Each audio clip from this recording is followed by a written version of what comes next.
السلام عليكم أعزائي التلاميذ، مرحبا بكم في هذا الدرس. Le calcul intégral.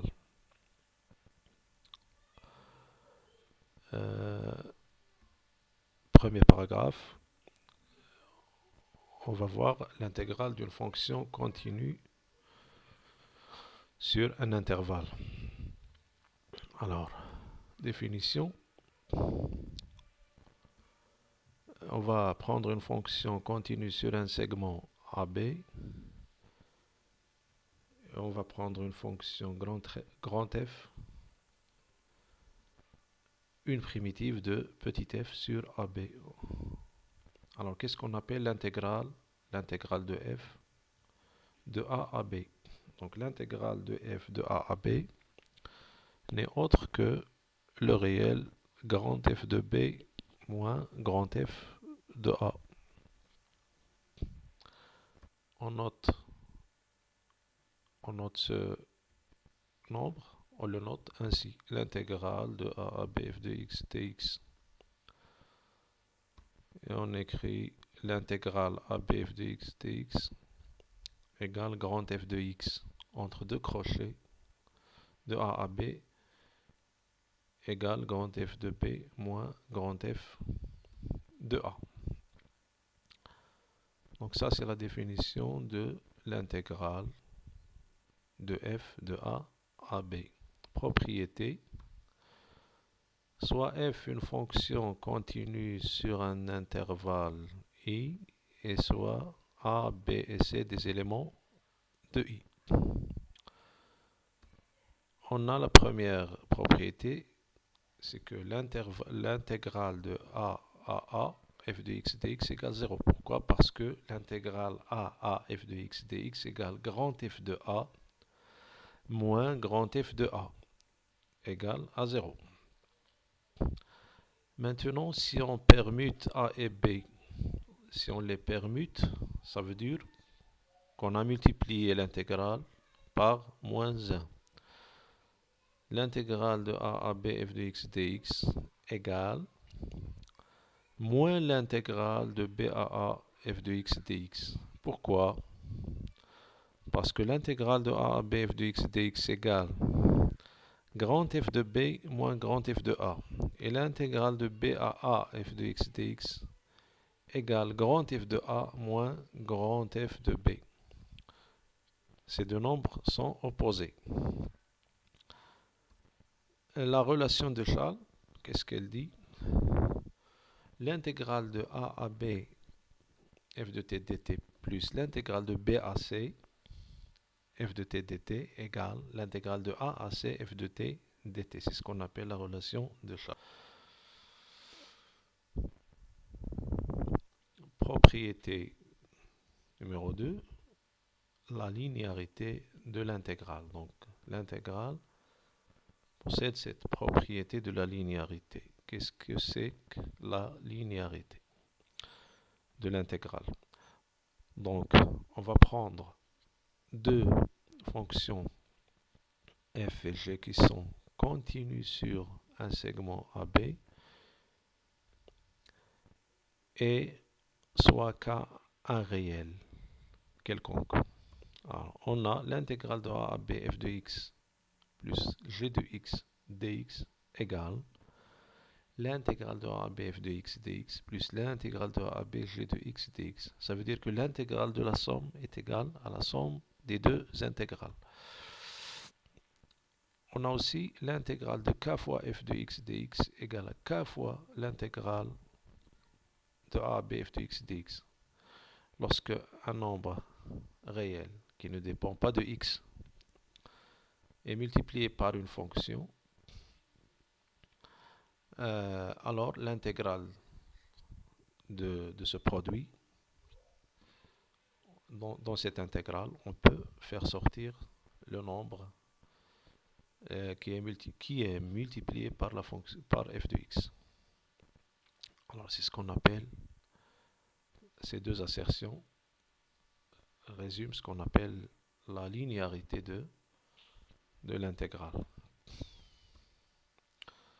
Maintenant, soit f est chez deux fonctions continues sur un segment AB, alors si quel que soit x appartenant à AB f de x supérieur ou égal à 0, alors l'intégrale de f de x dx est aussi supérieure ou égale à 0.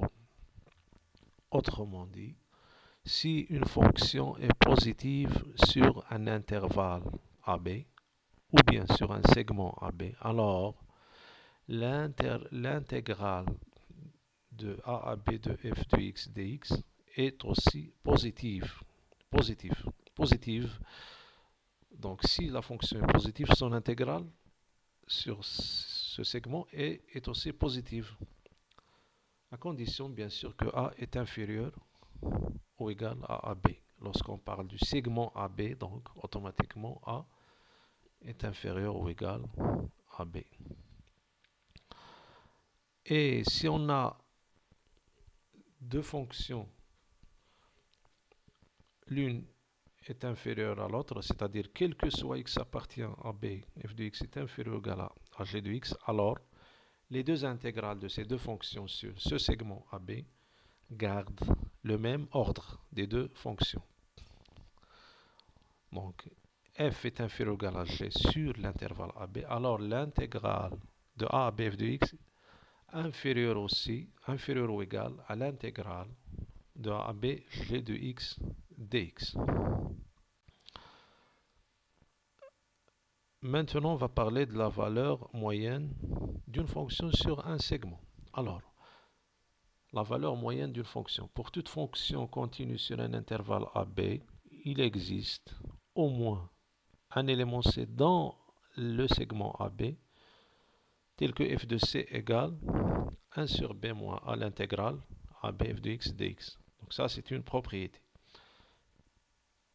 Quelle que soit la fonction continue sur un intervalle AB, ou bien un segment AB, il existe au moins un élément C dans AB tel que f de C égale 1 sur B moins à l'intégrale AB f de x dx. Alors ce nombre, il s'appelle comment? Il s'appelle la valeur moyenne de f sur AB. On passe maintenant à l'intégration par partie. Alors, on va prendre deux fonctions u et v qui sont dérivables sur un segment AB, telles que u' et v' sont continues sur AB. On a l'intégrale de a à b u' de x, v de x dx égale u de x, v de x de a à b moins l'intégrale de a à b u' fois v' de x dx. Donc, cette technique de calcul sert à calculer certaines intégrales qui sont de cette forme, qui sont de la forme l'intégrale de u'v. Donc, produit de deux fonctions, dont l'une, on connaît l'une de ces primitives. Alors, est égale à quoi? Cette intégrale est égale à l'intégrale, la primitive de u fois v, on garde v, moins l'intégrale, on garde la primitive qu'on a déjà trouvée et on dérive la deuxième fonction v. On passe maintenant aux applications. Exercice 1. Calculer les intégrales suivantes à l'aide du tableau des primitives usuelles. On va calculer les intégrales suivantes en utilisant les primitives. Et pour trouver les primitives de ces fonctions, on va s'appuyer sur le tableau des primitives usuelles qu'on a déjà vu dans le cours des fonctions primitives. Alors, solution. La première intégrale, l'intégrale 0,3 4x plus 1. Donc 4x plus 1, c'est la dérivée de quelle fonction? C'est la dérivée de quoi? De 2x carré. La dérivée de 2x carré plus x. la dérivée de 2x carré plus x est égale à 4x plus 1. Entre 0 et 3, la substitution nous donne 21. On passe à l'autre intégrale, l'intégrale de 0 à 1, 6x fois 1 plus x carré à la puissance 3. Donc est égal à 3 fois l'intégrale 0 à 1, 2x. 3 fois 2 égale à 6. 3 fois l'intégrale 2x fois 1 plus x carré à la puissance 3. Donc on constate que la dérivée de 1 plus x carré, c'est quoi? C'est 2 fois x. On a donc la forme u' fois u à la puissance 3. Donc on sait que une primitive de u' fois u à la puissance n, c'est quoi? C'est 1 sur n plus 1 fois u à la puissance n plus 1, avec u une fonction qui est dérivable bien sûr. Donc une primitive qu'on va prendre, c'est quoi? C'est 1 plus x carré à la puissance 3 plus 1 qui est égal à 4 sur 3 plus 1 qui est égal à 4, le tout fois 3, entre 0 et 1 qui est égal à 45 sur 4. L'autre intégrale, l'intégrale 0,1, 1 sur x plus 1. Donc 1 c'est quoi? C'est la dérivée de x plus 1. On a la forme u' sur u. On sait que u' sur u n'est autre que la dérivée de ln valeur absolue de u. Ln de la valeur absolue de u. Donc la primitive qu'on va prendre, c'est quoi? C'est ln valeur absolue de u entre 0 et 1 qui est égal à ln de 2 moins ln de 1 est égal à ln de 2. Donc, juste une remarque, on peut ne pas écrire la valeur absolue, c'est-à-dire on peut enlever la valeur absolue parce que x plus 1 est positif est strictement positif sur l'intervalle 0, 1. L'autre intégrale, elle est similaire à celle qui la précède.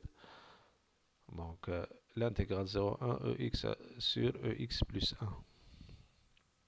est égal l'intégrale 0, 1 ex plus 1 prime.